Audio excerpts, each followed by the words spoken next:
sampai hari ini masih menunggu hasil gugatan kami. Tapi melampaui itu,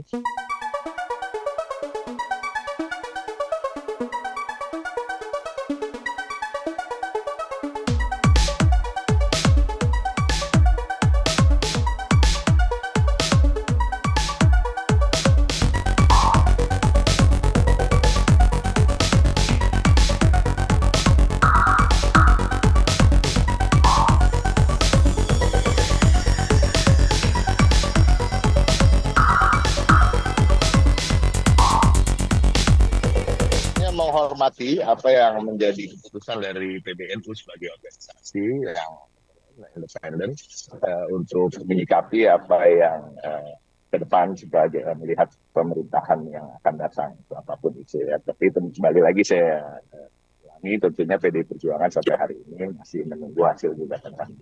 Tapi melampaui itu, tentunya kita harus bisa mempelajari terkait dengan Indonesia secara keseluruhan dan posisi Nahdlatul Ulama. Dan Nahdlatul Ulama itu menurut kami dan menurut saya pribadi, it's not only an organization. Nahdlatul Ulama itu beyond sebuah organisasi. Nahdlatul Ulama is a way of life. Being a Nahdliyin itu artinya way of life-nya Nahdliyin. Begitu juga seperti Muhammadiyah, itu gerakan yang begitu besar.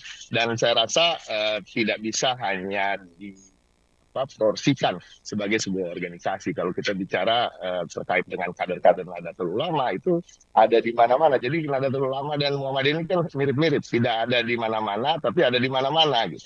Dan memang karena mayoritas dari rakyat Indonesia yang Muslim ini terbagi dengan dua istilahnya jalur keislaman lah, gerakan Islam gitu ya, Nahdlatul Ulama dan Muhammadiyah. Kita justru Indonesia itu banyak berutang budi pada keberadaan Nahdlatul Ulama dan kaum Nahdliyin. Dan kalau kita bicara dengan soal PDI Perjuangan sendiri, kita punya 100 kepala daerah yang punya latar belakang NU. Di caleg maupun anggota DPR kita sekarang ada Gus Fala, ada Fikri, ada yang kemarin juga nyalek juga banyak sekali dari Nahdlatul Ulama. Bahkan di pemilu yang lalu, bukan yang kemarin ini, 5 tahun lalu telah dilakukan survei, di mana surveinya mayoritas dari pemilih Nahdlatul Ulama itu memilih PDI Perjuangan. Lalu nomor 2-nya PKB itu, ada beberapa survei yang menyatakan. Jadi Nahdlatul Ulama ini sebagai sesuatu hal yang tidak sekedar organisasi ya, tapi juga gaya hidup, juga kader-kadernya yang mumpuni bisa berada di mana saja, dan suatu hal yang cukup biasa bila siapapun pemenang dari Pilpres atau pemenang pemilu ataupun organisasi manapun, partai politik manapun menginginkan kader-kader Nahdliyin yang memang mumpuni. Dan kita ketahui sangat NKRI, menghargai Bhinneka Tunggal Ika, dan selalu menjaga persatuan di Indonesia ini itu berada di dalam partai-partai maupun organisasi-organisasi lain yang ada. Jadi bukan hanya membersamai kaum muslimin, saya rasa Nahdlatul Ulama juga menjadi semacam pengayom dari kaum minoritas di Indonesia. Jadi ini hal yang biasa, patut kita hormati.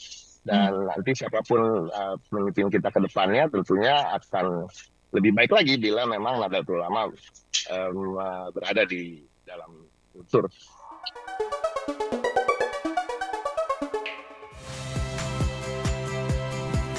Saya Harjuno Pramendito.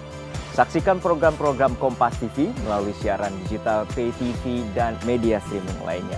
Kompas TV, independen, terpercaya.